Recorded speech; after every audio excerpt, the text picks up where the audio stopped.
There's a famous picture of the after party that She's Gonna Have It. You can look it up.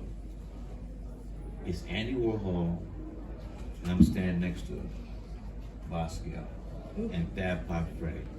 And my brother, my late brother, went to art design at high school with Basquiat. So that's the only time I met him, and you know, he didn't live that much longer than that, but it's inspiring just to and to see.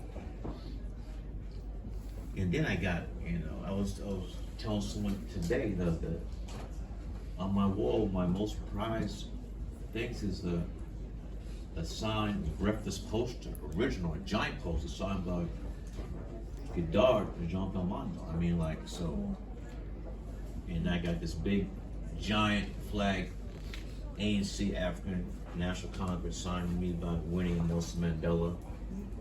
So when people come to my office, the first thing they say is like, "This is a museum," and it is. I think it's, you know, one of those things. I got one. You can look it up. You can see on my Instagram, official SpikeLee. It's so funny. I mean, you might learn something. Uh-oh. I'm a professor. 10 professor of film at NYU. Ernest Dickerson and Ang Lee, we were all in the same class, and Jim Jarmusch was 2 years ahead of us. But you might see a funny story. Me and Prince there's another example, like, we didn't see each other, but we were together. Prince and I were like this, and when I say, "Prince, I need to get a guitar," he looked at me like I had 2 heads and 6 legs. And a year later, UPS pulls up on my house, a big case, big box. I open the box, it's a guitar case. And I open up, you can look it up on my Prince's white guitar. A year later.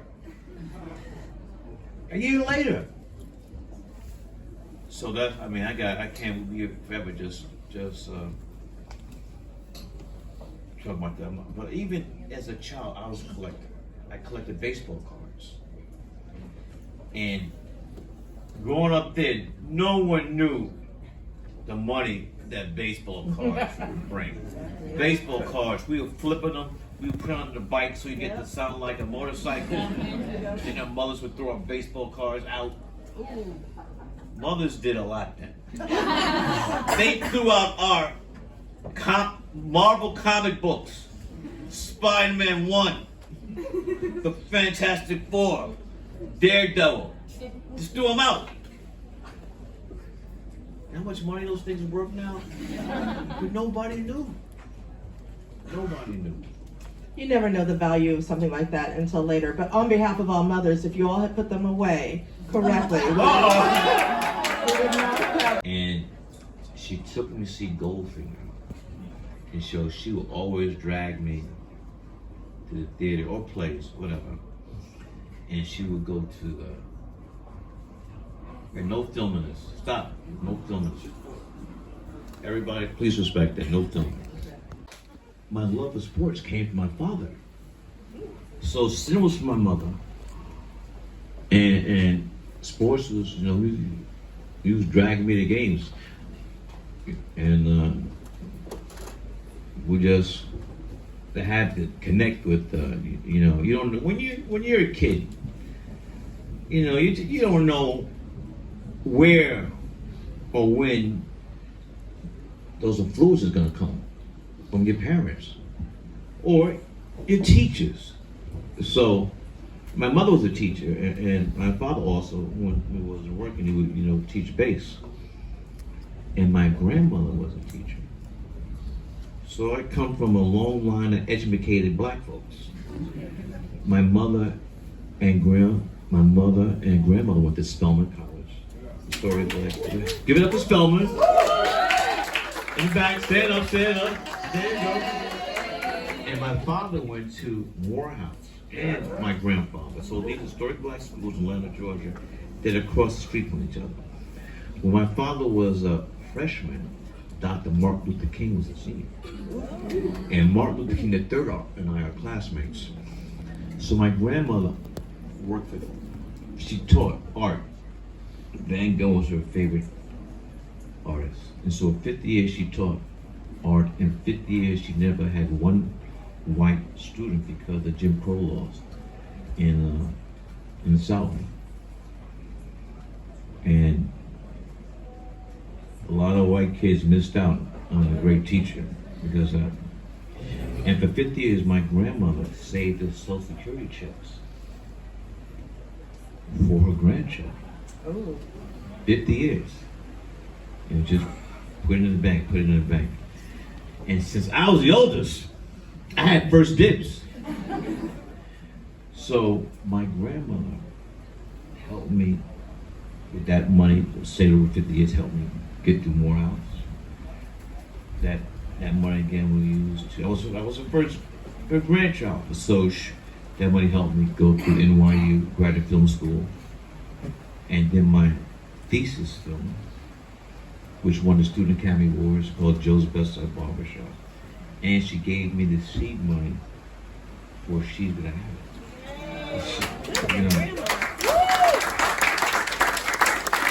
For 50 years,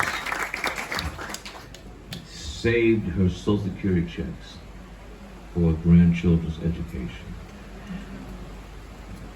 That seed money that she had, we shot, and my guy is here. Ernest Dickerson is here. I hope you. Ernest went to Howard University, so there's another story about college. Went into Washington D.C. HU and Morehouse and Howard are rivals, but when we saw each other the first days, we were like, forget the bullshit. We're gonna work together. So Ernest shot all my films in NYU. Then She's Gonna Have It, School of Detroit thing, Mo Better.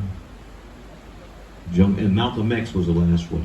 But Ernest always wanted to be a director, but he knew, because he was so advanced with cinematography, that him becoming a director would come through him being a DP. We shot She's to Have It in 12 days, 2 6-day weeks. And we again, we shot it on 16 millimeter. So the first thing we had to do, we raised the money to shoot the film. Then we had to raise more money to take the film out the lab. Then we had to raise more money to edit the film. And then once we got that, then we were able to show it to people and get more investors. But Ernest and I, once we met that first day in NYU, we teamed up.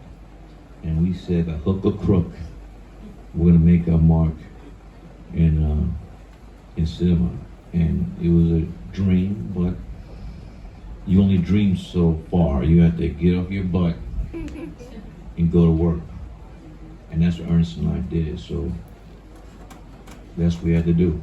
You know, and that's why I tell my students over 30 years I'm teaching NYU that you got to work. You got to put the work in, you know, and make it happen. So, to all the grandmothers in the world,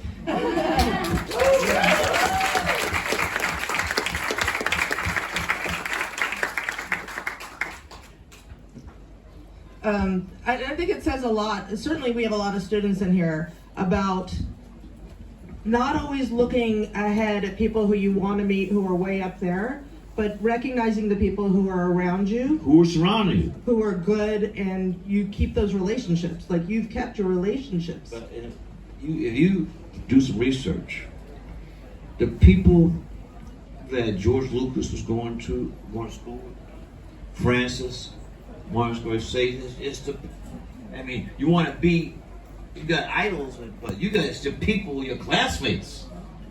Those you got to rock with. As a group. Martin Scorsese, you go to NYU, he's not coming to work on your set. You know? Spielberg, he's not, it's the people that you're around. And then, you gotta be like a talent scout. Who's the best DP? Who are the DPs in my class? Who does sound? Who does production? Because it's like a team. And you gotta be a scout.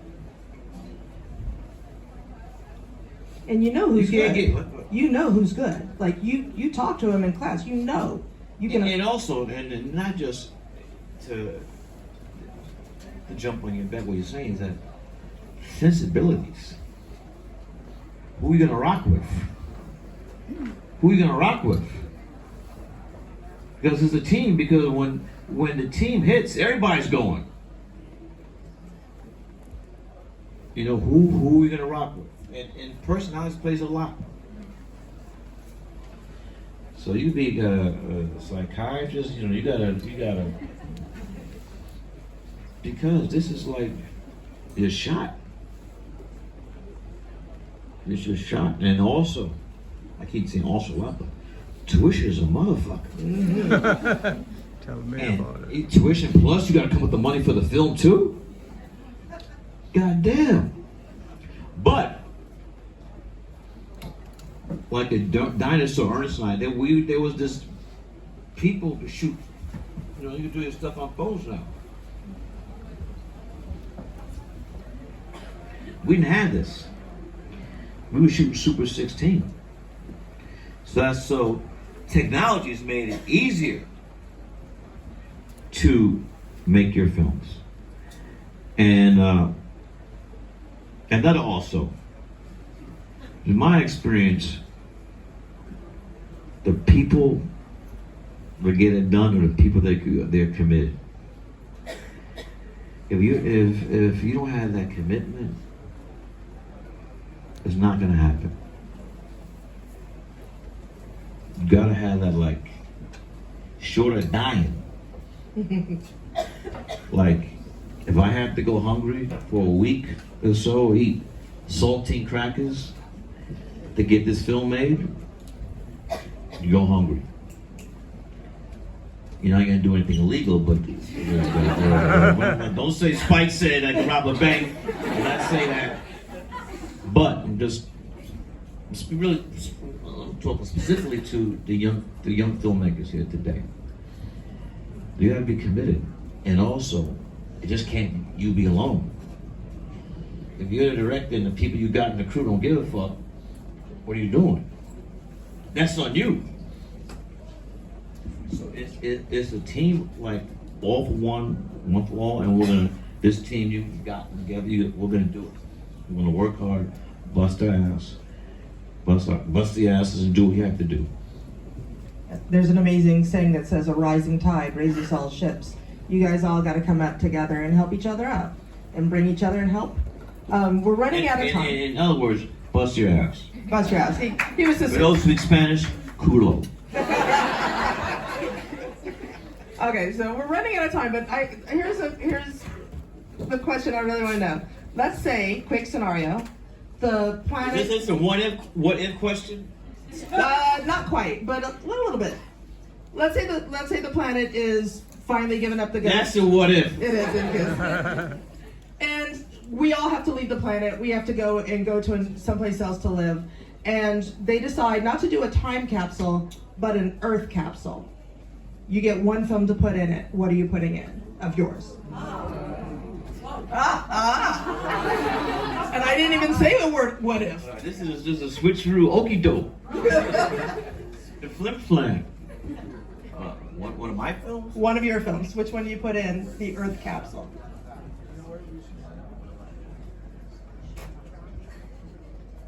Well, I'm gonna split the film in half.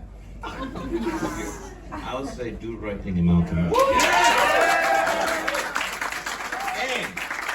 I'm gonna add also, if I may add, when you're a filmmaker or an artist, let's not contain it just a film. If you're an artist, you're also a mother or a father. And let's be honest, I mean, I'm not myself, but it's been known that parents love their children all the same, but if they have to pick a favorite, under gun to the head. So I think of all my films as my children. And I love them all, but to answer your question, I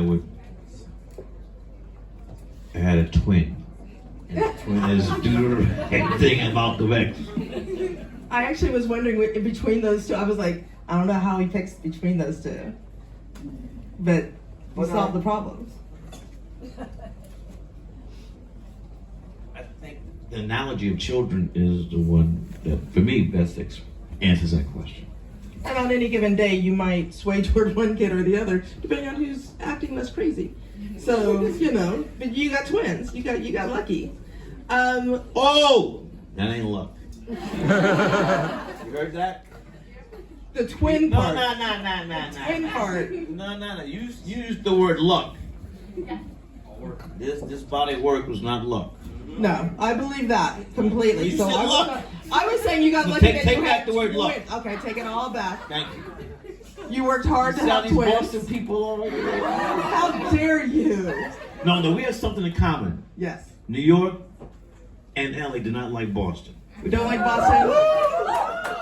And also you and I have, because we both want to see Indiana go down. No matter who's playing them, really. I never want to see them go. Oh, Indiana. Ew. So I'm afraid. Indiana was the birthplace of the Klan. Look it up. Wow, Indiana just got deep. That's not the first time I said that. That's not on record. I feel like I almost got lynched there. everybody in that state just suddenly had a cold chill run down their backs. Like, what Not happened? new. Okay, so I'm afraid that we are out of time. I'm sorry, we're not taking questions today. We have a tight schedule. But if you all will please join me in thanking the amazing Thank you.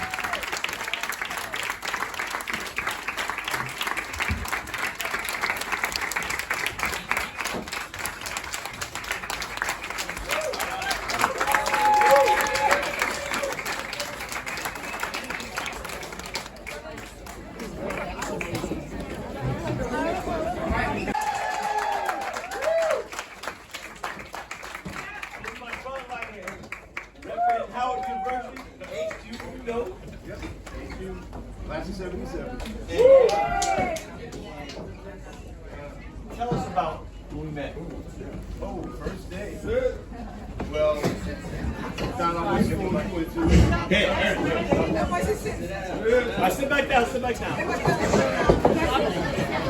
you gotta hear artists. Well, first day, it was like, well, who is this guy? What school did you go to? He went to Morehouse. I said, oh shit, I went to Howard. But yeah, we always kicked your ass in football. Football. And, we were doing that. But, but what happened is we started talking about what we were there for. Quiet, please. We're both film lovers. And we both wanted to make movies. We started talking about our dreams. And actually, we both had the same dream project, which would be doing the autobiography of Malcolm X. And I think, like you said, when you're dreaming, you don't know if it's actually going to be able to happen, but we were able to pull it up. I had already directed my first film, Juice. Yeah!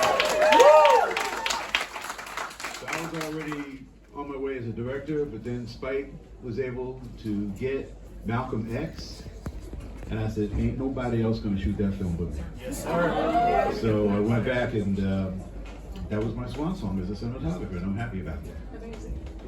Yeah. So, that's it, guys.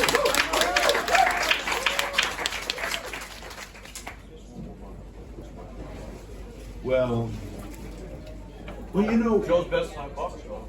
well, the first film I shot for you was Sarah, which was the second year project. It was, we were always looking for material for our student films, and we were looking at short stories.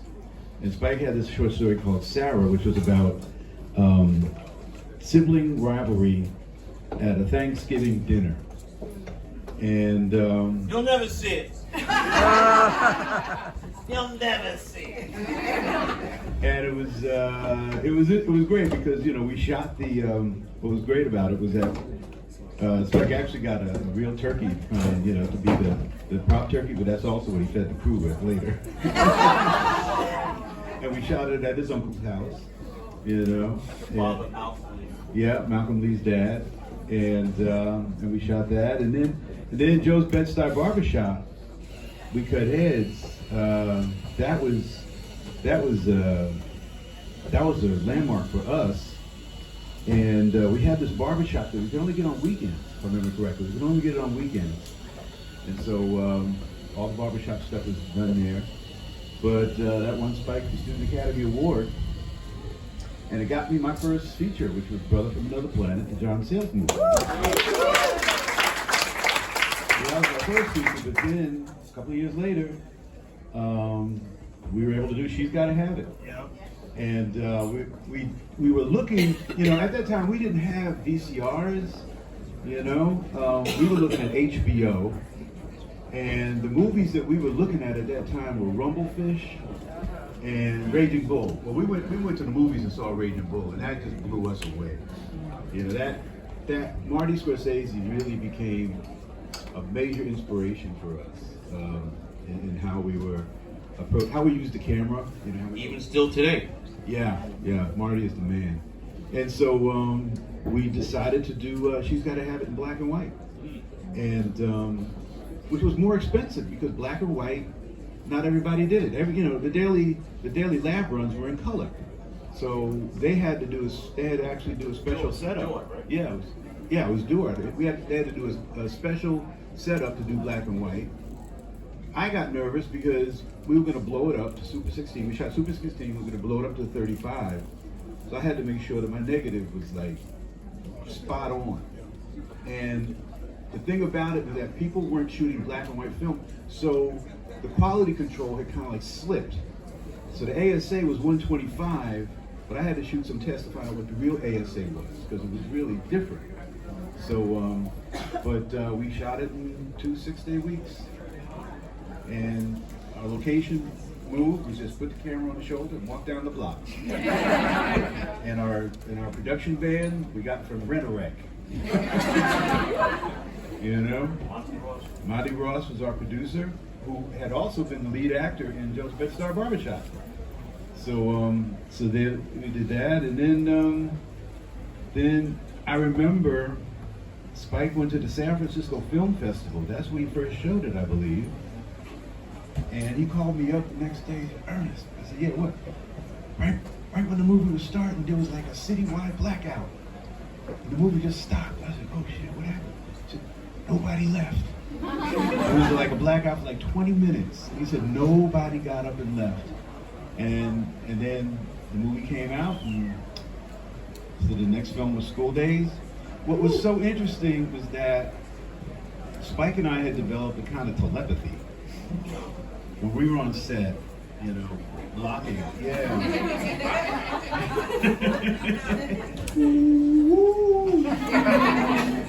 But that, where that started to do stuff. Yeah, you know, we had a lot of the same loves, the same likes. You know, when we went to the movies together and just seeing stuff, and we were like, oh shit, look at that, look at how they do that. Oh wow, you know. So on set, you know, yeah, you know, I'm proud of it too. And so on sets, you know, we would figure out what we were going to do for the day, and we just kind of walk around, and I even think we stopped talking. We would like move over. Telepathy. You know, go on, look over, over there.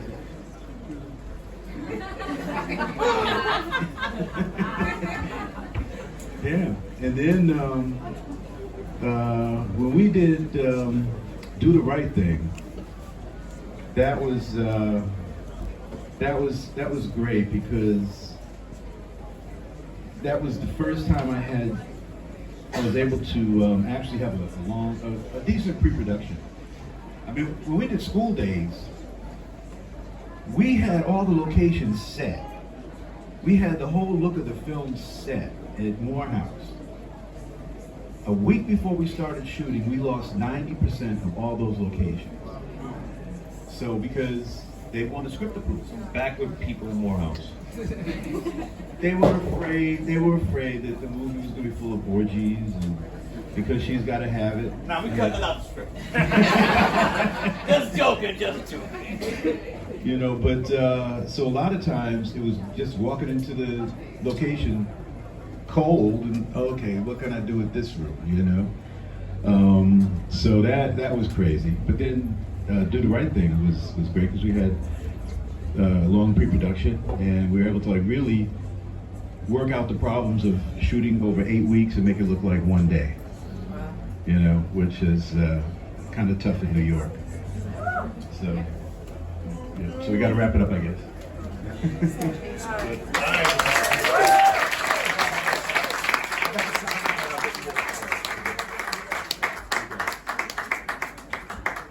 Thank you. I'm going to ask Jason Allen, by the way. What about you? Hey, where you? Oh, sorry, you're late. Let's go next. Signatures all on